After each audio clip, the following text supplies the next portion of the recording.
Hello दोस्तों, मैं Pradeep sir P24 class as में आपका हार्दिक स्वागत करता हूं। तो प्यारे बच्चों, आज हम स्टार्ट करेंगे हमारा नया चैप्टर सांख्यांकी, जो हमारा कक्षा 10 का 14वां चैप्टर है। तो देखिए सांख्यांकी क्या होता है। सांख्यांकी के बारे में आप कक्षा 9 में भी पढ़ चुके हैं। तो देखिए सांख्यांकी सबसे पहले परिभाषा देखते हैं। यानी परिभाषा होती है गणित की वह शाखा जिसके अंदर हम या फिर जिसके अंतर्गत हम आंकड़ों यानी आंकड़ों के जो संग्रहण, प्रदर्शन और उसके गुणों के बारे में अध्ययन करते हैं। तो उसे क्या कहते हैं? सांख्यांकी कहते हैं। तो एक बार परिभाषा लिख लेते हैं इसकी। परिभाषा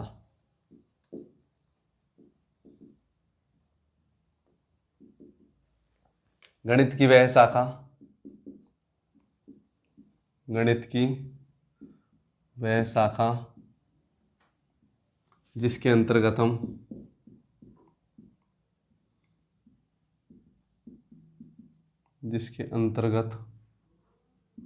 हम आंकड़ों का संग्रहण,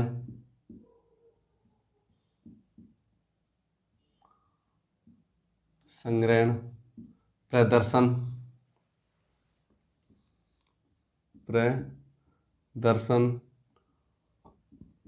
और उसके गुणों का या फिर आंकड़ों का संग्रहण, प्रदर्शन और उनके लिख लो बच्चों, उनके गुणों का अध्ययन करते हैं।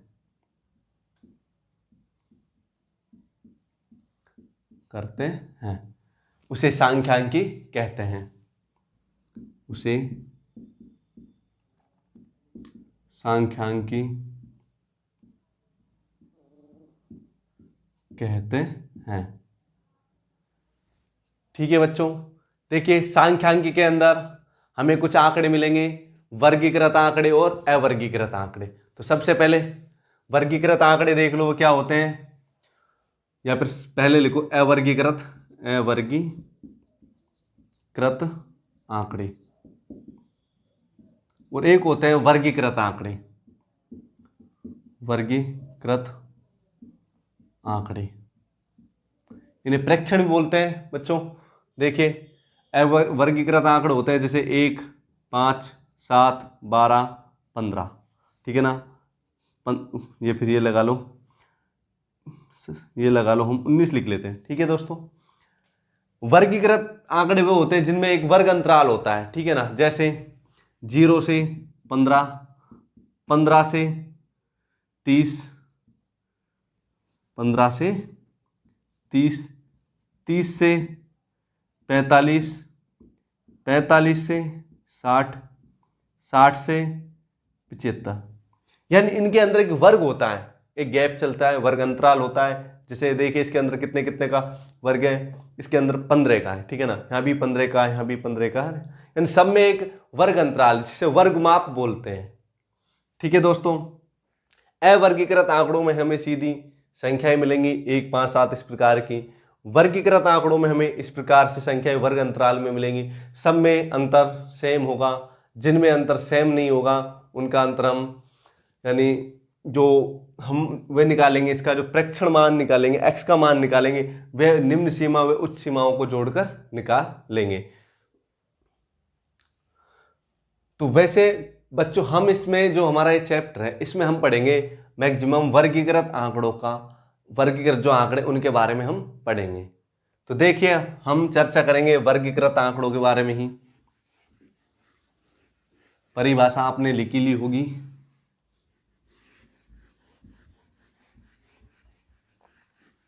देखिए सांख्यांकी के अंदर हम 3-4 चीजों के बारे में पढ़ेंगे। एक होगा माध्य, एक होगा माध्यिका और एक होगा हमारा बहुलक, ईटीसी इत्यादि के बारे में हम पढ़ेंगे। और भी है तोरण है जैसे। ठीक है ना। तो देखिए हमारा पहला जो पॉइंट होगा वो होगा माध्य। तो माध्य कैसे ज्ञात करते हैं? तो माध्य ज्ञात करने की 3 विधियां हैं। एक विधि है प्रत्यक्ष विधि, दूसरी विधि है कल्पित माध्य विधि और तीसरी विधि है पग विचलन विधि। यानी माध्य ज्ञात करने की कितनी विधियां हैं? 3 विधियां। प्रत्यक्ष विधि, प्रत्यक्ष विधि, दूसरी है कल्पित माध्य विधि, कल्पित माध्य विधि, और तीसरी है हमारी पग विचलन विधि, पग विचलन, पग विचलन विधि। ठीक है दोस्तों, यानी माध्य ज्ञात करने की कितनी विधियां हैं? 3, प्रत्यक्ष विधि, कल्पित माध्य विधि और पग विचलन विधि। तो देखिए सबसे पहले दोस्तों कि माध्य क्या होता है। माइंड में प्रश्न आता है कि माध्य क्या होता है। माध्य आंकड़ों का औसत मान होता है, जो आपने कक्षा 9th में भी पढ़ा था। हमें कुछ आंकड़े दिए हुए होंगे, उनका क्या ज्ञात करते हैं? औसत मान। वही हमारे क्या होता है? माध्य होता है। तो देखिए माध्य ज्ञात करने का सबसे पहले प्रत्यक्ष विधि से हम माध्य ज्ञात करते हैं। इनके बारे में, माध्य का बहुलक, इनके बारे में अगली जो कक्षा है उनमें क्या करेंगे? बात करेंगे। तो हमारा जैसे 15.1 है, या सॉरी बच्चों 14.1, उसमें देखते हैं, उसमें हमारा क्या है? माध्य। माध्य भी यानी पहले परिभाषा लिख लें, आंकड़ों का औसत मान ही, आंकड़ों का औसत मान, औसत मान माध्य कहलाता है, माध्य कहलाता है। ठीक है बच्चों, आंकड़ों का औसत मान ही माध्य कहलाता है। तो प्रत्यक्ष विधि से माध्य कैसे ज्ञात करते हैं? सबसे पहले प्रत्यक्ष विधि से ज्ञात करेंगे। प्रत्यक्ष विधि माध्य ज्ञात करने हमने 3 विधियां बताई थी आपको। पहली है प्रत्यक्ष विधि, प्रत्यक्ष विधि। देखिए प्रत्यक्ष विधि से माध्य ज्ञात करने का हमारा सूत्र होगा, सूत्र माध्य बराबर माध्य, माध्य जिसे हम x बार से भी क्या करते हैं? प्रदर्शित करते हैं, बराबर होगा sigma F I X I upon में सिग्मा एफ आई। ठीक है दोस्तों, ये हमारा होगा प्रत्यक्ष विधि से माध्य ज्ञात करने का फॉर्मूला। अब देखिए इसमें सिग्मा योगफल को दर्शाता है। योग, जो भी हमें आंकड़े उनका प्रेक्षणों के साथ गुणनफल है, या फिर जो आंकड़े हैं उनका क्या है? योग। वे किसको दर्शा रहा है? सिग्मा एन, जो सिग्मा है उन सबको दर्शा रहा है। जहां एक एक के बारे में लिखते हैं, जहां एफ आई आंकड़ों की बारंबारता, आंकड़ों की बारंबारता, एक्स आई प्रेक्षण मान या फिर आंकड़े, प्रेक्षण मान।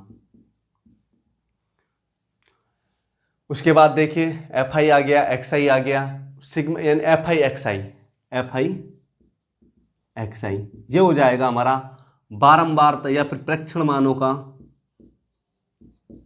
प्रेक्षण मानों का संगत बारंबारताओं के साथ गुणनफल, संगत बारंबारताओं के साथ गुणनफल। ठीक है दोस्तों, एफ आई एक्स आई है प्रेक्षण मानों का संगत बारंबारताओं के साथ गुणनफल। जो ये सिग्मा है, सिग्मा ये दर्शाता है योगफल को, सिग्मा दर्शाता है योगफल को। ठीक है दोस्तों, तो हम इसके ऊपर एक सवाल करते हैं। जैसे जैसे हम क्वेश्चन करेंगे उन क्वेश्चनों से हमें पूरा अच्छे से समझ आ जाएगा। तो हम करते हैं बच्चों इसका क्वेश्चन नंबर फर्स्ट, या फिर हम ऐसा करते हैं बच्चों, इसका एक एग्जाम्पल ले लेते हैं। जो हमें अवर्गीकृत आंकड़ों का दे रखा है, बाकी जितने भी हैं वे सब वर्गीकृत आंकड़ों में हैं। तो इसका पहला उदाहरण करते हैं।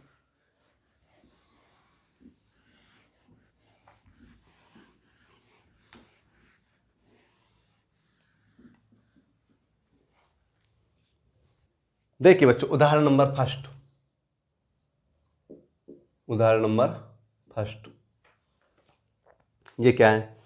किसी स्कूल की कक्षा 10 के 30 विद्यार्थियों द्वारा, यानी कोई स्कूल है उसके कक्षा 10 के 30 विद्यार्थी हैं, उनके द्वारा गणित के एक पेपर में 100 में से प्राप्त किए गए अंक नीचे एक सारणी में दिए गए हैं। जो आपको यहाँ सारणी दे रखी है उसमें दे रखे हैं,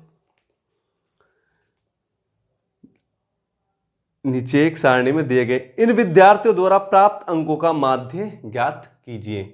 तो देखिए उन्होंने हमें ये नहीं बोला है कि प्रत्यक्ष विधि से ज्ञात करो, कल्पित माध्य से करो या फिर पग विचलन से करो। तो हम एक एक विधि लेकर चलेंगे। पहले हम सीखेंगे प्रत्यक्ष विधि से माध्य ज्ञात करना, उसके बाद सीखेंगे कल्पित विधि से माध्य ज्ञात करना, उसके बाद पग विचलन पर पहुंचेंगे। तो देखिए सारणी दे रखिए, प्राप्तांक,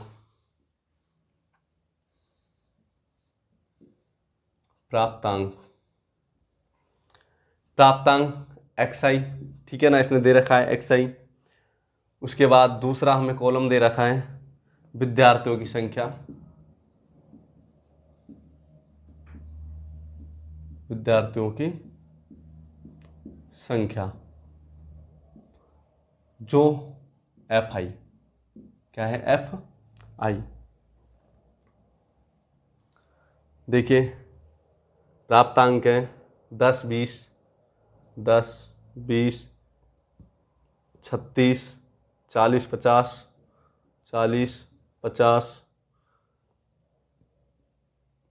56, 60, 70, 56, 60, 70, 72, 80, 88, 72, 80, 88, 92, 95, 92, 95। और इनकी जो विद्यार्थियों की संख्या है, जो बारंबारता है, FI क्या है? आंकड़ों की बारंबारता। ये क्या है? आंकड़े या फिर प्रेक्षण है। विद्यार्थियों की संख्या दे रखी है 1, उसके बाद 1, 3, 36 में 4, जो 40 है उसकी 4 दे रखी है, 50 की 3 दे रखी है, 2,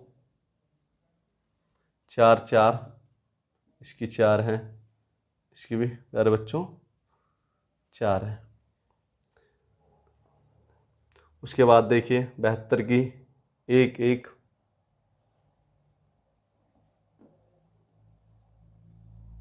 80 की 1 है, 88 की 2 है और 3, 1। देखिए बच्चों ये प्राप्तांक है, ये विद्यार्थियों की संख्या है। कहने का मतलब यह है कि जो बारंबारता क्या होती है, जो बार बार आते हैं अंक, ठीक है ना। देखिए प्राप्तांक जो 10 है वे विद्यार्थी 1 ने प्राप्त किए हैं। प्राप्तांक 20 यानी जो 20 अंक आए थे वे विद्यार्थियों की संख्या भी 1 है। 36 अंक लाने वाले जो विद्यार्थी उनकी संख्या कितनी है? 3 है। 40 अंक लाने वाले विद्यार्थियों की संख्या 4 है, यानी बार बार कितने विद्यार्थी रिपीट हुए? 4 आए। तो जो बारंबारता यानी बार बार आने वाले होते हैं अंक या फिर जो भी डाटा होते हैं वे क्या होती है? हमारी बारंबारताएं होती है।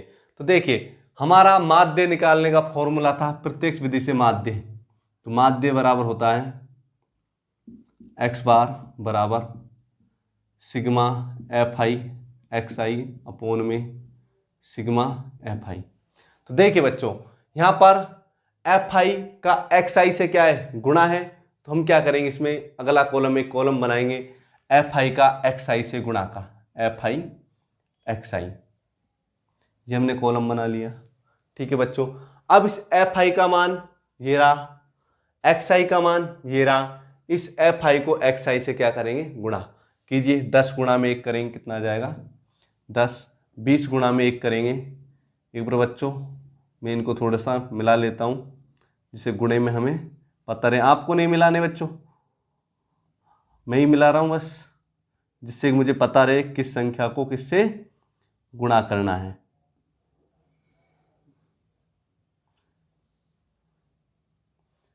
हल्का सा हम अगर चूके तो हमारा पूरा क्वेश्चन रॉन्ग भी हो सकता है, थोड़ी सी कैलकुलेशन में मिस्टेक होती। देखिए 10 गुणा में 10 यानी 1 करेंगे तो 10 आ जाएगा। 20 गुणा में 1 करेंगे तो कितना आ जाएगा?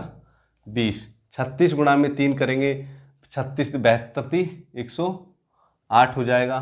40 चौका 60 हो जाएगा, 50 थी 150 हो जाएगा, उसके बाद 56 इंटू 2 करेंगे तो 112 हो जाएगा, 60 इंटू 4 करेंगे 240 हो जाएगा, 70 इंटू 4 करेंगे 280 हो जाएगा, 72 इंटू 1 करेंगे तो 72 ही आएगा हमारा, 80 इंटू 1 करेंगे तो 80 आ जाएगा, उसके बाद 88 इंटू 2 करेंगे तो यह आ जाएगा हमारा 8 दूनी 16, 8 दूनी 16 अरे 17, 176 आ जाएगा।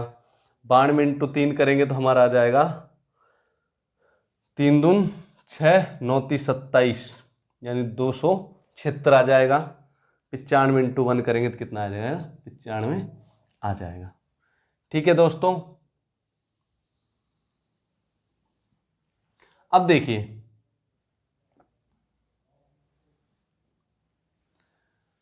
एफ आई एक्स आई का हमने गुणा कर लिया है। अब हमें ये सिग्मा क्या दर्शा रहा है, उनका योग। ठीक है ना दोस्तों, तो हम एफ आई एक्स आई का क्या करेंगे, योग करेंगे। तो देखिए बच्चों, इनका योग करते हैं। 8 2 10, 12 6 18 और 6 24 और 5 कितना हो जाएगा बच्चों, 29। उसके बाद देखिए हासिल 2 लगी है, 2 और 1 3, 3 2 5 और 6 कितना हो गया, 11 और 5 16, 17 और 4 17 और 4 हो जाएगा 21 और 8 29 और 7 हो गए हमारे 36 और 8 44, 36 और 8 कितना हो गया हमारे 44 और 7 कितना हो गए 51 और 7 58 और 9, ये हो जाएगा हमारा 67, 67 का 7। उसके बाद देखिए हासिल लगी 6, 6 1 7 8 9 10 2 12 और 2 कितना हो गया 14 15 16 17 यानी 1779 हमारा क्या आ रहा है, इसका योगफल आ रहा है। यही क्या है हमारा प्यारे बच्चों, आंसर है। या फिर नीचे जो हमसे पूछ रहा है, क्या पूछ रहा है बच्चों, हमसे पूछ रहा है विद्यार्थियों द्वारा प्राप्त के अंकों को माध्य, ये फिर लिख लो, अतः विद्यार्थियों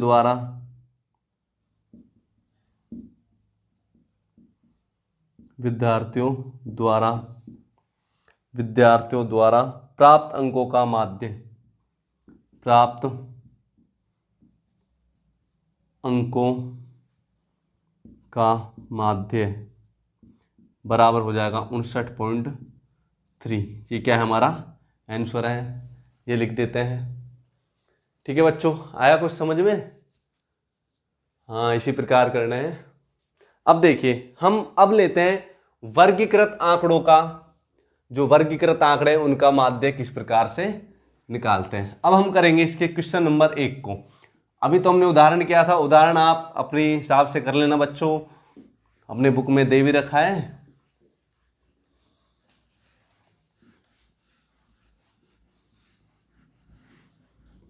तो देखिए अब करते हैं हम इसका क्वेश्चन नंबर फर्स्ट।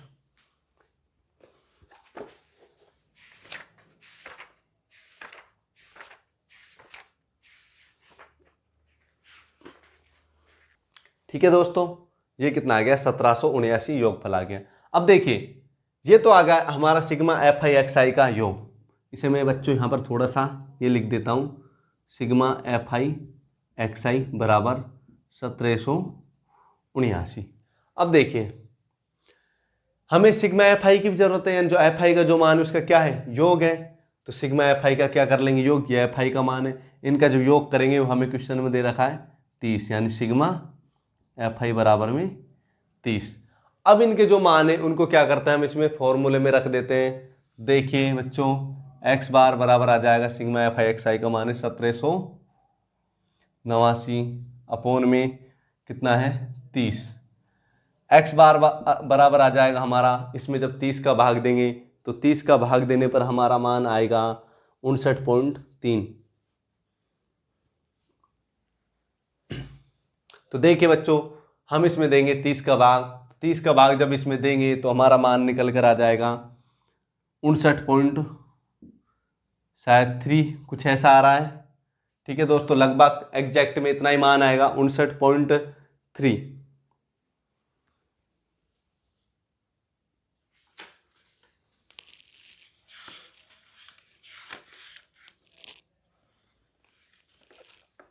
देखिए क्वेश्चन नंबर फर्स्ट, विद्यार्थियों के एक समूह द्वारा अपने पर्यावरण संचेतना अभियान के अंतर्गत एक सर्वेक्षण किया गया जिसमें उन्होंने एक मोहल्ले के 20 घरों में लगे हुए पौधों से संबंधित निम्नलिखित आंकड़े एकत्रित किए। प्रत्येक घर माध्य पौधों की संख्या ज्ञात कीजिए। यानी विद्यार्थियों को कोई समूह था, उन्होंने क्या प्रत्येक घर में, यानी 20 घर थे, उनमें जा जाकर पौधों की जो संख्या उनका क्या किया था, सर्वेक्षण किया था। और प्रत्येक घर यानी प्रत्येक घर माध्य पौधों की संख्या ज्ञात करनी है। तो देखिए हमें पौधों की संख्या दे रखी है, क्वेश्चन नंबर फर्स्ट है, क्वेश्चन नंबर फर्स्ट, उसका हल, पौधों की संख्या हमें दे रखी है, पौधों की संख्या। और उसके बाद दूसरी दे रखी है घरों की संख्या, घरों की संख्या।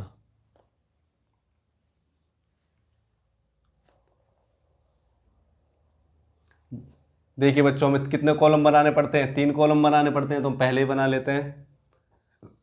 पौधों की संख्या एक हो जाएगा हमारा FI XI। तो यहां से देखिए बच्चों, पौधों की जो संख्या है वह होगा हमारा वर्ग अंतराल, वे क्या होगा हमारा वर्ग अंतराल। सॉरी बच्चों, FI XI नहीं आएगा यहाँ पर हम x भी निकालेंगे, ठीक है ना, हमें वर्ग अंतराल दे रखा है। तो देखिए पौधों की संख्या दे रखी है हमें 0 से 2, 2 से 4, 4 से 6, 6 से 8, 8 से 10, 10 से 12, 12 से 14। घरों की संख्या दे रखी है। जो घरों की संख्या है ना बच्चों, वे क्या है, बार बार रिपीट हो रही है कि 0 से 2 पौधे जो कितने घरों में, एक घर में, वे हमारी क्या होगी, बारंबारता होगी। 1 2 1 5 6 2 3, 6 2 3। देखिए पौधों की संख्या 0 से 2 कितने घरों में, एक में। 2 से 4 पौधे कितने घरों में, 2 घरों में। 4 से 6 पौधे एक घर में। 6 से 8 पौधे 5 घर में। इन पौधों की संख्या रिपीट, यानी जो घरों की संख्या है वे किस में रिपीट हो रही, इसमें हो रही। ये क्या हो जाएगी हमारी F, बारंबारता। इसे कहेंगे FI। यहां पर लिख देता हूं बच्चों FI। अब देखिए ये पौधों की संख्या है, ये वर्ग अंतराल में दी हुई है। इस वर्ग अंतराल को हम बदलेंगे प्रेक्षणों में, यानी प्रेक्षण मान क्या आएगा इसका, प्रेक्षण मान यानी XI, प्रेक्षण मान XI। देखिए बच्चों XI हम कैसे निकालते हैं, XI निकालने का हमारा एक फॉर्मूला है, जो क्या होगा, वो होगा हमारा XI बराबर निम्न सीमा प्लस में उच्च सीमा, निम्न सीमा प्लस में उच्च सीमा अपोन में 2। ठीक है बच्चों, अब आप पूछोगे कि निम्न सीमा क्या होती है, उच्च सीमा क्या होती है। देखिए इसलिए मैंने आपको पहले नहीं बताया था, अब बताऊंगा, हमें क्वेश्चन से अच्छा समझ में आता है।